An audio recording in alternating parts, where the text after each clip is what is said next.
there are 3 micro-markets. There's City Hall, Bugis, Marina Centre. When we planned this development, we were thinking about actually linking all 3 districts. We put a lot of attention to the pedestrian network and how it's going to link to 4 different MRT lines.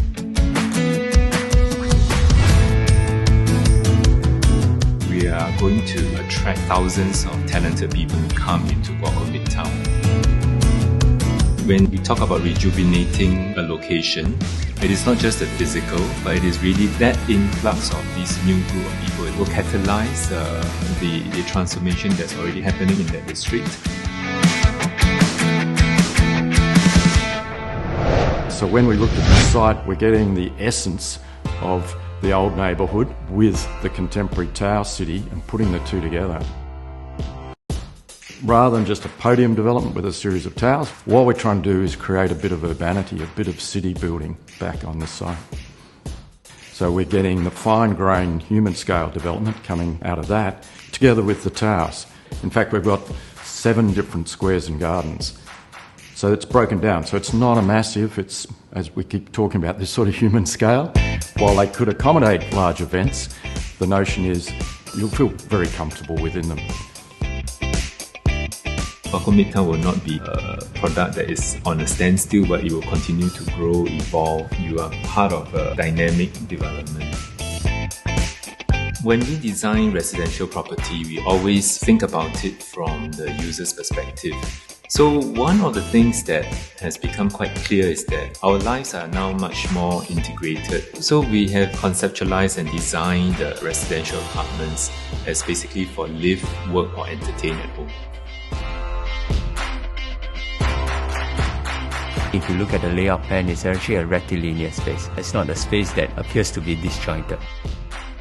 I think this clarity in terms of the layout had really happened in Midtown Bay. So you can function in the daytime as an office space. You could do a bed concept like a Murphy bed that flips down. That in the daytime is actually a work area. In the night, it could be a sleeping area. And this allowed a play of activities, of functions that strangely, as I say, can work within such a small area as a home that allowed a growth of activities to happen. There's this highly activated, familiar public realm open space system that's got all this buzz and activity happening down below. Then the residential component really floats up above it, so it's elevated, so you can be removed. It's taking advantage of the great views that exist, the towers located in a way to look past and not be overlooked by the adjoining towers. We twisted the tower, orientated it to maximise the outlook. That seemed critical to us.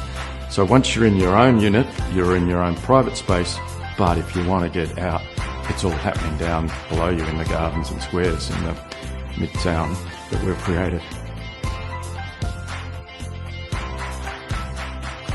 Midtown Hub is essentially a business and social club. The idea is really to create a sort of a very engaging space for people to share ideas, to be able to get the people to think out of the box, meet people with different ideas. Is very important for companies to continue to innovate. When you live in Midtown Bay, you are directly plugged into this network activities and people and communities. Cities that stand out that we all want to go and visit are characterised by great streets, great places, great neighbourhoods, and that's what we've sought on this development.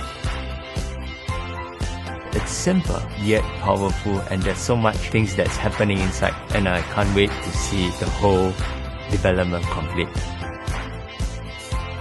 Owning Midtown Bay is essentially like owning a piece of Guocoland Midtown and everything else that Guocoland Midtown has to offer.